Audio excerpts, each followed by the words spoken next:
Let's face it, sometimes the unvarnished truth can be painful, cruel even, and yet it helped make Charlamagne the God of hip-hop radio. Here's my Nightline co-anchor, Dan Harris. He's just crazy.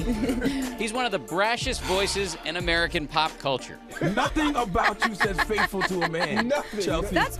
I'm totally faithful. The say anything to anyone hip-hop DJ Charlamagne Tha God. Are you notoriously late on purpose? I don't know. I think I'm doing better with this. I heard that you banging every white woman in Hollywood. Oh, man. Co-host of what he calls the world's most dangerous morning show. When y'all saying my name, put some respect on it. And I'm pulling up on you. I'm the radio guy. Why pull up on the radio guy? Don't act tough with the radio guy. I hear my The Breakfast Club, syndicated in more than 70 markets nationwide. What's something that you always carry with you? Hot sauce. He's gone head-to-head with Hillary Clinton. Now listen, I just want you to know, people are going to see this and say, okay, she's pandering to black people. Is it working? And he's even taken on artists like Kanye West. Kanye Kardashian is in the building. You know what makes me not buy your albums? This new narcissistic, egotistical personality you got. That's what turns me off. You ever get nervous about it, though? When Kanye West sits down in the chair and you know you're going to call him Kanye Kardashian and you're going to say you don't like his most recent album, you ever get a little sweaty about that? No, I don't, because I know it's not coming from a malicious place. I know I'm not trying to be mean. You're not trying to be mean? No, because, I mean, those are things that I've said about Kanye when he wasn't here. Right, I know, but isn't that mean? No, saying somebody's album is whack. If that's the case, Siskel and Ebert are two of the meanest people that ever existed on this planet. Okay, fair enough. Fair enough. I don't think he liked the Kardashian thing. That seemed like a bit of a taunt. Well, he got to stop acting like a Kardashian. Yo, what's up, my brother? Charlamagne, like his namesake, is now building an empire, one that goes well beyond on-air trash talking. And applause, please. He hosts a live show on MTV2 called Uncommon Sense, where he wades into politics. Former speechwriter for President Barack Obama, Mr. John Favreau is here. There's also a weekly podcast called Brilliant Idiots, and now a new book with a provocative title. Black privilege. What do you mean by that?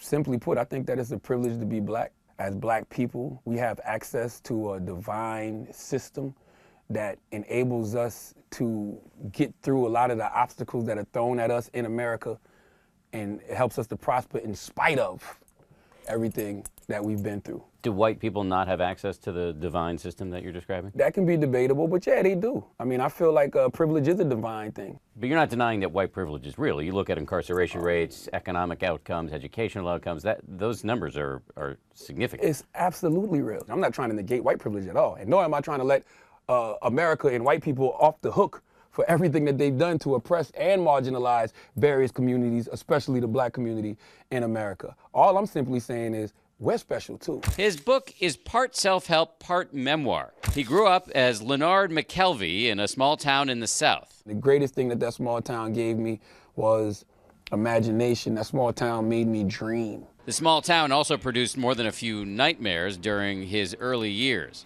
How many times did you go to jail? 5 or 6. And I never was, you were selling crack? Yeah, I never was a big-time crack dealer, though. Let's be clear on that. I sold what you call 7 grams.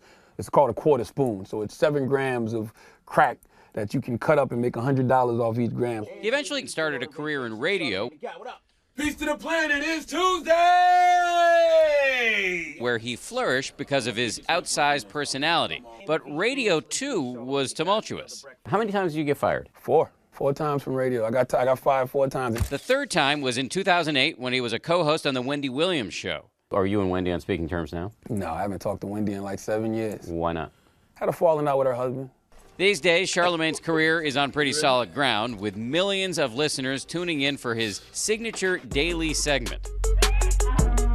What is Donkey of the Day? I give people the credit they deserve for being stupid. Donkey of the Day for Friday, February 17th is the celebrity-in-chief, Donald J. Trump. How many times has Donald Trump been Donkey of the Day? Oh, my God. He leads the pack as far as donkeys by far. You were hugely critical of him during the campaign. How's he doing as president? He sucks, and I'm still hugely critical of him. Like, come on, we've seen what he's done his first 100 days in the White House. Like, it's been utter turmoil and confusion. Like, you know, he's a president that I knew from day one wasn't interested in building bridges. He wants to build walls. If you want to talk about protecting black communities... Charlamagne himself has tried to build bridges, creating a relationship with the young conservative firebrand Tomi Lahren. So are you friends with Tomi Lahren?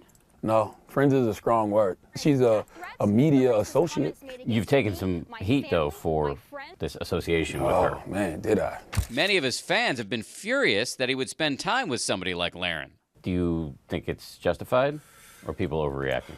I don't ever have a problem with my community checking me when they think that I'm moving the wrong way, because I don't have a problem checking somebody if I think they're moving the wrong way. He's taken hits from all sides, but the ambitions of this kid from South Carolina have not faded one bit. As long as I'm doing my passion with a purpose, I'm gonna always be happy. I wake up in the morning happy to come to work. I actually love the game of radio. I love this game. This is what I do. That's a big deal. For Nightline, this is Dan Harris in New York.